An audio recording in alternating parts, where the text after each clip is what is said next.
जन उत्तराखंड बुलेटिन की शुरुआत करेंगे, लेकिन उससे पहले एक नजर हेडलाइंस पर। देहरादून में स्वामी विवेकानंद की जयंती पर स्वदेशी संकल्प दौड़, सीएम पुष्कर सिंह धामी ने किया फ्लैग ऑफ, सैकड़ों की संख्या में युवाओं ने लिया भाग।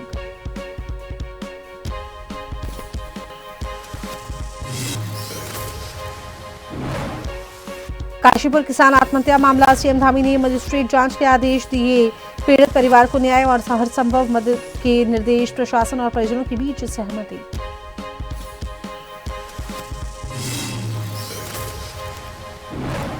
रुड़की के कैबिनेट मंत्री सतपाल महाराज ने सुनी जन समस्याएं, कहा 21 गांवों को जलभराव से मिलेगी मुक्ति, कनेक्टिविटी पर दिया जोर।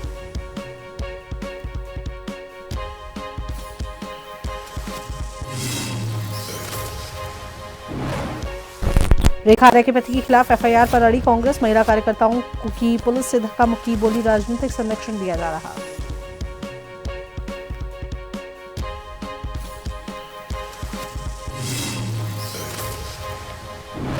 उत्तराखंड में झरने से गिरते ही पानी बर्फ बना, स्कूलों का टाइम बदला, हरिद्वार और उधम सिंह नगर में कोल्ड डे, 5 दिन बाद होगी बर्फबारी।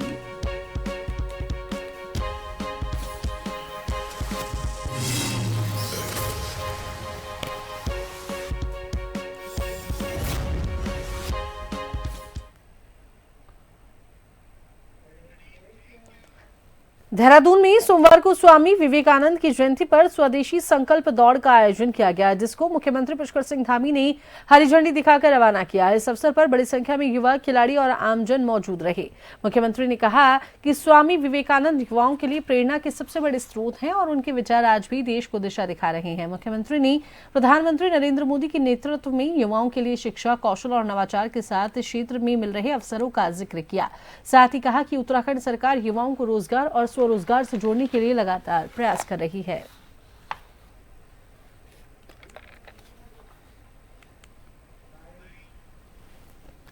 हम युवाओं को हर क्षेत्र में आगे बढ़ाने के लिए, चाहे आज रोजगार की दृष्टि से हो, चाहे स्वरोजगार की दृष्टि से हो या अन्य जो हमारे नवाचार हों, वो युवाओं को विशेष रूप से फोकस करके हम उसको आगे बढ़ा रहे हैं। हमने राज्य के अंदर युवाओं को रोजगार से जोड़ने के लिए 27,000 युवाओं को पिछले 4 सालों में सरकारी नौकरी उनको मिलने में सफलता प्राप्त हुई है, जो अपने आप में रिकॉर्ड है। मैं आज के अवसर पर सभी युवाओं को विश्वास दिलाता हूं कि हमारी सरकार युवाओं के सपनों को पूरा करने के लिए हमेशा उनके साथ खड़ी है। युवा आगे बढ़े, सरकार उनके हर कदम पर साथ।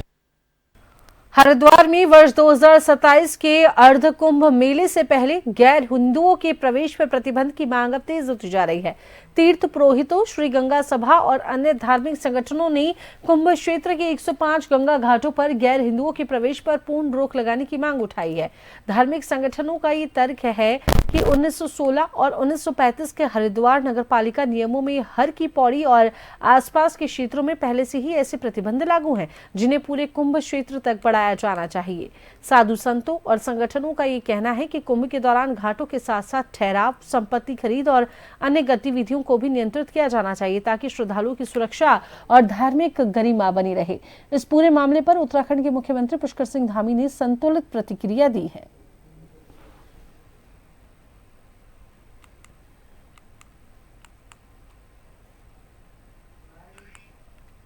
देखिए, चूंकि कुंभ क्षेत्र है, कुंभ का आयोजन है, कुंभ मेला है, 4 धाम यात्रा है, हमारे अन्य धार्मिक स्थल हैं, अन्य जो हमारे तीर्थ स्थान हैं, उन सभी का अपना एक एक्ट होता है और उस एक्ट का हम अध्ययन कर रहे हैं। और वहाँ के स्टेक होल्डर्स जिनके बारे में आपने कहा, पूज्य साधु संतगण हैं वहाँ पर।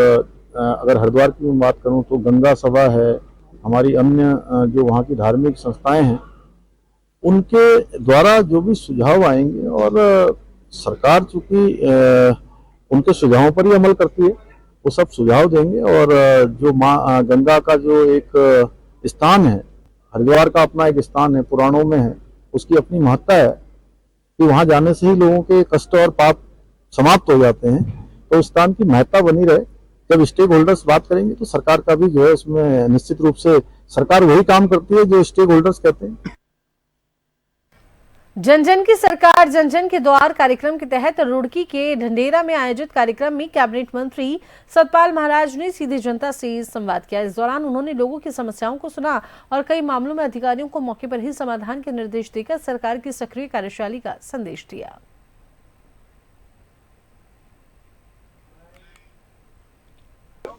अभियान कार्यक्रम में हम लोग यहाँ आए हुए हैं और सभी यहाँ जो है लोगों का मैं स्वागत करता हूँ, अभिनंदन करता हूँ और विशेषकर किरण चौधरी जी को धन्यवाद देता हूँ कि यहाँ पर लोगों की समस्याएं सुनी जा रही हैं। इसके साथ साथ कुंभ मेला 2027 के अंतर्गत सिंचाई विभाग द्वारा किए जाने वाले कार्यों के लिए 98 करोड़ 47 लाख की धनराशि जो है उसके लिए 9 कार्यों के लिए स्वीकृति प्रदान की गई है और आने वाला जो अर्ध कुंभी है उसको हम चाहते हैं कि डिजिटल कुंभ के रूप में मनाया जाए। उत्तराखंड की राजनीति आजकल सुर्खियों में बनी हुई है। बीते दिनों कैबिनेट मंत्री रेखा आर्य के पति गिरधारी लाल साहू ने एक सभा के दौरान बिहार की महिलाओं के लिए अभद्र टिप्पणी की, जिसके बाद बिहार में इसका विरोध शुरू हो गया। बिहार की महिला आयोग की अध्यक्ष ने भी उत्तराखंड के मुख्यमंत्री पुष्कर सिंह धामी को पत्र लिखा और इसका विरोध जताया। आज महिला कांग्रेस प्रदेश अध्यक्ष ज्योति रौतेला ने अपनी महिला कार्यकर्तियों के साथ देहरादून स्थित डालनवाला थाने में जाकर गिरधारी लाल साहू के खिलाफ मुकदमा दर्ज करवाने वो पहुंची, जहां उन्होंने शांतिपूर्ण तरीके से अपना विरोध जताया और जल्द से जल्द 0 एफआईआर दर्ज करने की बात कही। पुलिस प्रशासन ने प्रार्थना पत्र को आगे बढ़ाने की बात कहकर पल्ला झाड़ दिया और महिला कांग्रेस को वहां से जाने को कह दिया। महिला कांग्रेस दोबारा डालनवाला थाने में पहुंचकर अपना विरोध जताया और एफआईआर दर्ज न होने पर हंगामा किया।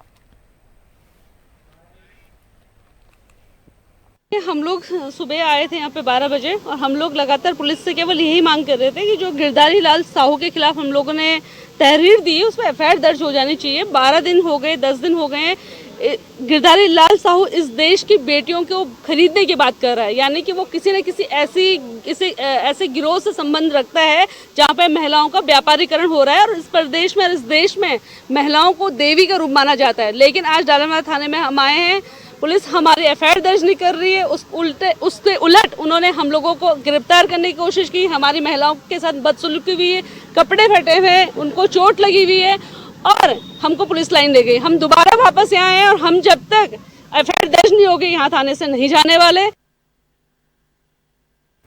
बीजेपी प्रदेश प्रवक्ता हनी पाठक ने हाल ही में सामने आए एक बयान को लेकर पार्टी की स्थिति स्पष्ट की है।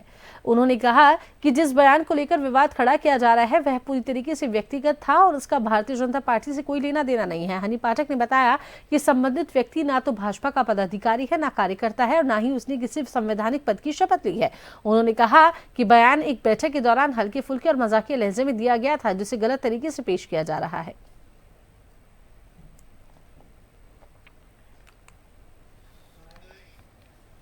देखिए, जो गलत है वो गलत ही होता है। वो किस इंटेंशन से बोले, किस इंटेंशन से नहीं बोले, लेकिन उनका लहजा एकदम मजाकिया था और उसके बाद उन्होंने आकर माफी भी मांगी है। और भारतीय जनता पार्टी का इससे किसी भी प्रकार का लेना देना इसलिए नहीं है क्योंकि गिरधारी लाल साहू जी ने ना तो कोई भी संविधान की शपथ ली है, न तो वो हमारे किसी प्रकार के कार्यकर्ता के रूप में जाने जाते हैं, न वो भारतीय जनता पार्टी संगठन के किसी भी पद पर हैं। तो वो उनका अपना व्यक्तिगत विचार था। जिस प्रकार से एक बैठक थी, उस बैठक में हास्यास्पद तरीके से उन्होंने जो सब चीजों को बोला है तो उसमें विरोध किया जा रहा है, लेकिन उन्होंने सार्वजनिक तौर पर आकर माफी भी मांगी है। तो उसके बाद वो क्या करती है कांग्रेस, क्या नहीं करती, वो उनके अपने निजी लोकतंत्र है। लोकतंत्र में सभी को अपने निजी अधिकार उपयोग करने का पूरा अधिकार होता है। काशीपुर में आज काशीपुर बार एसोसिएशन का शपथ ग्रहण समारोह आज आयोजित किया गया। बार एसोसिएशन के नवनिर्वाचित पदाधिकारियों को उच्च न्यायालय नैनीताल के प्रशासनिक न्यायमूर्ति आलोक वर्मा द्वारा नवनिर्वाचित कार्यकारिणी अध्यक्ष गिरिजेश खुलवे, सचिव यशवंत चौहान, उपाध्यक्ष विधु शेखर शर्मा, उप सचिव अंकित चौधरी, कोषाध्यक्ष बीसी नौटियाल, आयव्यय निरीक्षक गौरव मेहरोत्रा, पुस्तकालय अध्यक्ष राकेश प्रजापति सहित कार्यकारिणी सदस्य प्रीति कश्यप, पंकुल गुप्ता, शुभम कुमार उपाध्याय, कैलाश कुमार, प्रीति शर्मा, केदार सिंह, नरगिस, रणजीत सिंह विर्क को शपथ दिलाई गई। बीते वर्ष 24 दिसंबर को काशीपुर बार एसोसिएशन के विभिन्न पदों के लिए चुनाव संपन्न हुए थे।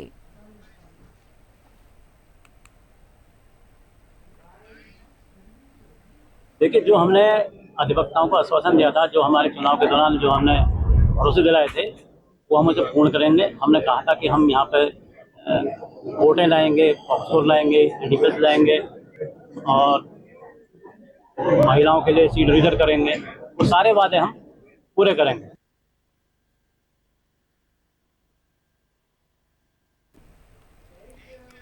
हल्द्वानी नगर निगम सभागार में आज प्रधानमंत्री आवास योजना के तहत 177 परिवारों को उनके आवास बनाने के लिए प्रथम किस्त जारी की गई। कार्यक्रम में मेयर गजराज बिष्ट और नगर आयुक्त परितोष वर्मा ने 177 जरूरतमंद परिवारों को चेक वितरित कर आवास योजना का लाभ पहुंचाया। इस अवसर पर मेयर गजराज बिष्ट ने कहा कि केंद्र सरकार की ये योजना गरीब और जरूरतमंद परिवारों के लिए सुरक्षित छत उपलब्ध कराने की दिशा में बड़ा कदम है। वहीं नगर आयुक्त परितोष वर्मा ने यह भी बताया कि पात्र लाभार्थियों को पूरी पारदर्शिता के साथ योजनाओं का लाभ दिया जा रहा है। कार्यक्रम में बड़ी संख्या में लाभार्थी और नगर निगम के अधिकारी मौजूद रहे। प्रधानमंत्री आवासीय योजना शहरी जो सेकंड जो प्रारंभ हुई है, उसके तहत आज हल्द्वानी निगम को निगम में निवास करने वाले 177 लोगों को जो उनका पास हुआ है, उनको हम प्रमाण पत्र भी दे रहे हैं। उनको पहली किस्त भी आज हम यहाँ से जारी कर रहे हैं। माननीय मोदी जी का सपना था 2014 से ही, यदि आप जाएंगे देखेंगे तो 2014 को जो उनका पहला भाषण था, माननीय मोदी जी ने उसी भाषण में कहा था कि मैं प्रत्येक गरीब परिवार के घर में शौचालय देखना चाहता हूं और जो झोपड़ी में रह रहे हैं उनका एक पक्का मकान देखना चाहता हूं। 2014 से लगातार आदरणीय मोदी जी इस काम को कर रहे हैं। तो चलिए, इसी बीच वक्त चला है एक छोटे से ब्रेक का। बने रहिए जन टीवी के साथ।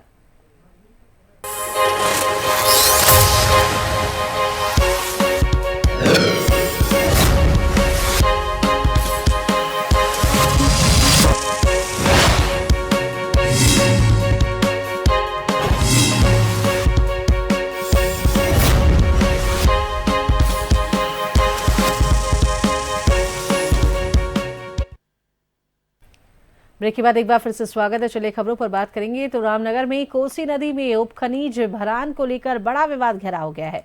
बाहर से आए सैकड़ों मजदूरों ने अवैध मशीनों से खनन का आरोप लगाते हुए सरकार और प्रशासन के खिलाफ जोरदार प्रदर्शन किया। मजदूरों का ये कहना है कि नदी में लोडर और अन्य भारी मशीनें चलने से वे बेरोजगार हो गए हैं और उनके सामने भूखमरी की स्थिति उत्पन्न हो गई है।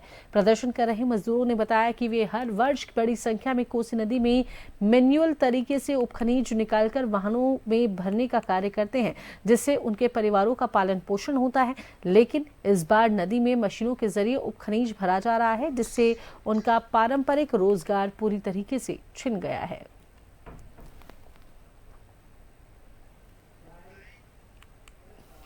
तो जब से सरकार ने सारी नदियों का खनन एक कंपनी को दिया है, शायद हैदराबाद की है, कहाँ की है, और तब से ही चल रहे हैं और लगातार चल रहे हैं।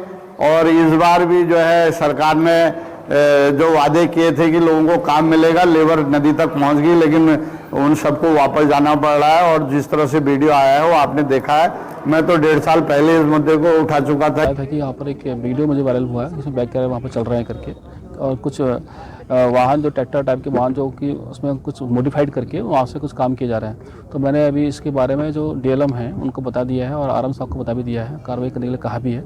इसमें औचक छापामारी करने की भी करेंगे। सोमवार को ग्राम पंचायत जोगीपुरा में जन जन की सरकार जन जन के द्वार कार्यक्रम के तहत बहुउद्देशीय शिविर का आयोजन किया गया और शिविर में रामनगर विधायक दीवान सिंह बिष्ट, दर्जा राज्य मंत्री मनजीत सिंह सहित विभिन्न विभागों के अधिकारी मौजूद रहे। शिविर को संबोधित करते हुए विधायक दीवान सिंह बिष्ट ने अधिकारियों को निर्देश दिए कि शिविर में प्राप्त जन शिकायतों का प्राथमिकता के आधार पर समाधान किया जाए और सरकार की योजनाओं का लाभ हर पात्र व्यक्ति तक पहुंचाया जाए। वहीं एसडीएम प्रमोद कुमार ने बताया कि शिविर में कुल 19 फरियादियों ने अपनी शिकायत दर्ज कराई, जिनमें से 9 शिकायतों का मौके पर ही निस्तारण कर दिया गया। शेष शिकायतों को संबंधित विभागों को सौंपते हुए 1 सप्ताह के भीतर समाधान के निर्देश दिए गए।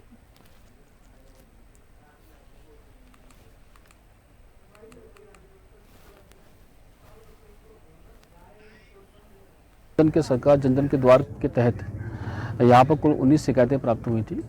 इसमें से लगभग 9 शिकायतों का हम लोगों ने मौके पर निस्तारण कर दिया है। और काफ़ी पिछले मुद्दे भी यहाँ पर उपस्थित हुए थे, जैसे रिंगोड़ा खत्ता की समस्या उभर के आई थी। इसमें खत्ता के संबंध में लोगों ने वहाँ पर मूलभूत सुविधाओं के संबंध में बात की थी। तो उसमें फॉरेस्ट विभाग, हाईटेक विभाग, सारे विभागों के साथ मिलकर के इनको बताया गया कि अभी इस प्रकरण में मैटर शासन स्तर पर, वित्तीय प्रशासनिक क्षेत्र पर लंबी चला रहा है। उसके लिए भी आज ही जानकारी प्राप्त हुई कि प्रस्ताव यहाँ से बन के गया हुआ है और उसमें एक वहाँ पर पेंडिंग है। तो डेफिनेटली जैसे ही वहाँ से आएगा तो यहाँ की समस्या, जो पानी बिजली की समस्या है, ये भी काफ़ी तक दूर हो जाएगी। इसके अलावा शिविर में सिंचाई की जो नहरें बन रही हैं उसमें लोगों ने घर बनाए, दूसरी तरफ घर बनाए, क्योंकि जाने आने में बहुत समस्या उत्पन्न हो रही है। तो उसमें एक पुलिया के संबंध में बार बार शिकायतें प्राप्त हो रही थी, तो उसको भी टेकअप किया गया। उसमें जो विभाग से कहा गया कि जो भी उस पर विधिवत कार्रवाई हो सकती है उसे करें करके। उत्तराखंड सरकार के द्वारा आर्थिक रूप से कमजोर वर्ग के लिए कई जन कल्याणकारी योजनाएं चलाई जा रही हैं, लेकिन आज भी दूरस्थ क्षेत्रों में ऐसे परिवार हैं जिन्हें इन योजनाओं का लाभ नहीं मिल पा रहा है। ऐसी ही एक कहानी है चंपावत जिले के लोहाघाट विधानसभा क्षेत्र के सीमांत गांव पासम नगरू घाट की रहने वाली खीमा देवी की, जो आज बोझा ढोकर अपने बच्चों का पेट पालने को मजबूर है। खीमा देवी के पति संतोख सिंह का 5 साल पहले बीमारी के चलते निधन हो गया था। वे ही परिवार का एकमात्र सहारा थे। पति की मौत के बाद खीमा देवी पर 3 बेटियों और 1 बेटे की पूरी जिम्मेदारी आ गई। आर्थिक तंगी इतनी बड़ी कि 2 साल पहले एक बेटी को पढ़ाई छोड़नी पड़ी, जबकि बेटा भी कम उम्र में स्कूल छोड़कर दिल्ली कमाने चला गया। खीमा देवी ने बताया कि उनकी 2 बेटियां वर्तमान में GIC रोसाल में कक्षा 11 में पढ़ रही हैं, लेकिन उनकी फीस भी माफ नहीं हुई है। बेटियों को रोज नगरू घाट से करीब 8 किलोमीटर पैदल चलकर स्कूल जाना पड़ता है, क्योंकि वाहन किराया देने तक के लिए उनके पास पैसे नहीं हैं।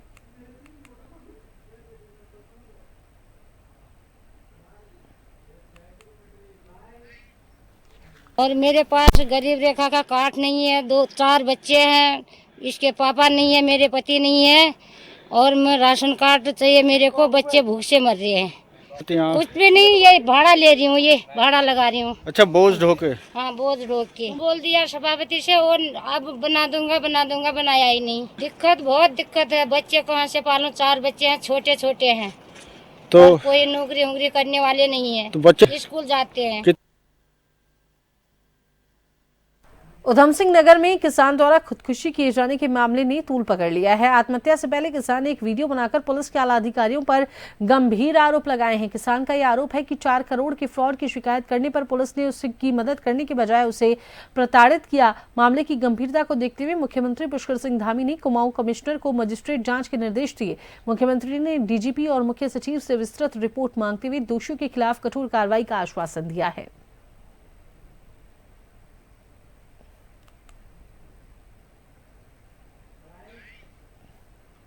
मैं एक किसान हूँ और मैं मर चुका हूँ। जी हाँ, मैं मर चुका हूँ। अब आप मेरी ये वीडियो मरने के बाद देख रहे हैं। मेरे साथ मेरी बीवी, मेरे बेटे ने भी हाई कोर्ट उत्तराखंड में आत्महत्या कर लिया है।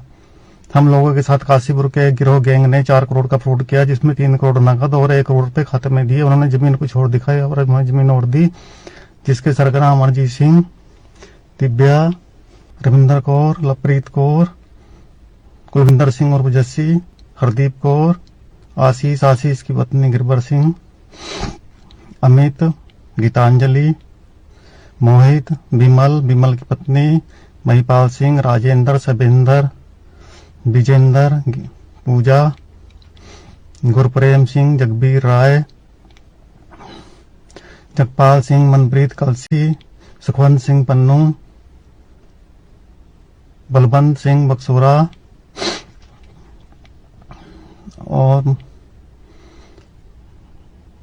सुखवंत सिंह पन्नू, बलवंत सिंह बक्सोरा और जहीर गड्ढा कॉलोनी ने मिलकर हमारे साथ 3 करोड़ रुपए नकद और 1 करोड़ रुपए खाते में डलवाकर धोखाधड़ी की। एक नहीं 2 बार धोखाधड़ी की। जब हम इनकी सबकी शिकायत लेकर SO कुंदन सिंह रोतेला थाना ITI काशीपुर के पास गए तो उन्होंने हमारी एक नहीं सुनी और हमें गाली गलौज करने लगा। उसके बाद हम रोज जाते, हमारी कोई सुनवाई नहीं करी। देखिए, बहुत दुखद घटना है और उस पर जांच के आदेश दे दिए हैं। मजिस्ट्रियल जांच उस पर हो रही है और कोई भी कहीं भी अगर दोषी पाया जाएगा तो निश्चित रूप से उसके खिलाफ कार्रवाई होगी। पूरी जांच जो है ट्रांसपेरेंट तरीके से वहां पर आगे बढ़ रही है और जल्दी ही जो है उसका पटाक्षेप। लेकिन अल्मोड़ा जनपद के रानीखेत विधानसभा क्षेत्र में स्वामी विवेकानंद की 164वीं जयंती के अवसर पर भारतीय जनता युवा मोर्चा रानीखेत के नेतृत्व में स्वदेशी संकल्प मैराथन दौड़ का आयोजन किया गया। मैराथन का उद्देश्य युवाओं में राष्ट्रभक्ति, स्वदेशी भावना और शारीरिक फिटनेस के प्रति जागरूकता बढ़ाना रहा। कार्यक्रम का शुभारंभ मुख्य अतिथि गोपाल उप्रेती एवं विशिष्ट अतिथियों द्वारा हरी झंडी दिखाकर किया गया। दौड़ में दिनेश चंद्र ने प्रथम, मानस पंत ने द्वितीय और दिव्यांशु जोशी ने तृतीय स्थान प्राप्त किया। विजेताओं को नगद पुरस्कार एवं प्रशस्ति पत्र देकर सम्मानित किया गया, जबकि सभी प्रतिभागियों को मेडल प्रदान किए गए। विवेकानंद जी की 164वीं जयंती पे आयोजित स्वदेशी संकल्प दौड़ मैराथन का आयोजित भाजयुमो प्रदेश द्वारा सारे जिलों में किया गया है। उसके निमित्त रानीखेत जिले में भी यह प्रोग्राम हुआ आज।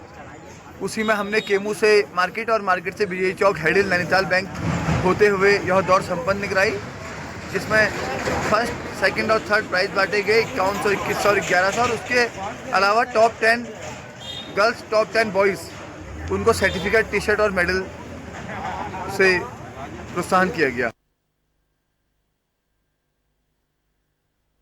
जन उत्तराखंड बुलेटिन में फिलहाल के लिए इतना ही। बने रहिए जन टीवी के साथ। नमस्कार।